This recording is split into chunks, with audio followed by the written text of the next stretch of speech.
Okay, so I don't know if you actually watched my video, but you're wrong. As I really clearly pointed out, Christianity is not ineffective against the vampire. The Orthodox Transylvanian community has been keeping him, relatively at bay for centuries. Not completely protected, but they've known how to deal with him. Again, they're Christians.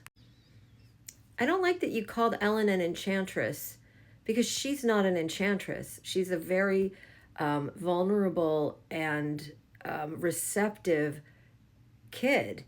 And she gets mixed up with this horrible evil entity by awakening him. He's the one who calls her an enchantress.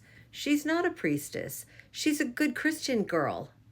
She would certainly have been baptized. She got married in the Christian church, probably Lutheran. I don't know. Yeah, 1838 Germany. Yeah.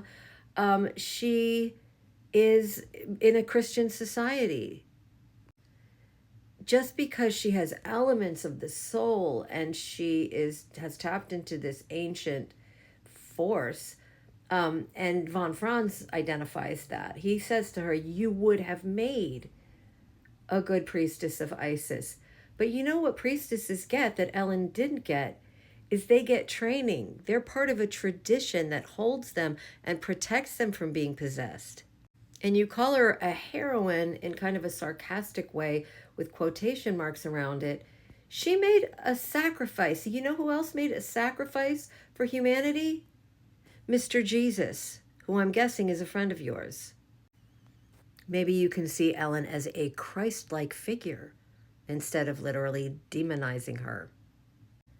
But I am grateful for one thing you've made me think about, which is wondering what they would have done with Ellen's body after her death.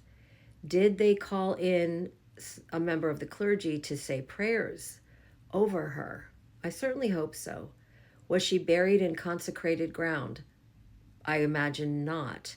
I imagine that if they were doing things in the way I would recommend doing them, I would have separated the two. Boy, what a cleanup crew on that, huh? Oh my God. Oh, I hope they paid them much extra.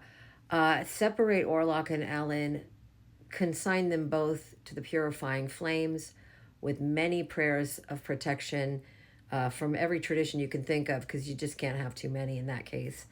And then mark that ground, make sure nobody goes near it, and identify it for the community so that it's, respected.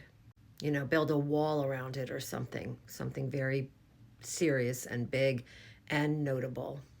And now I'm laughing thinking about if this happened in the 21st century and it was real, how many tourists would show up to that monument and take selfies and buy merch.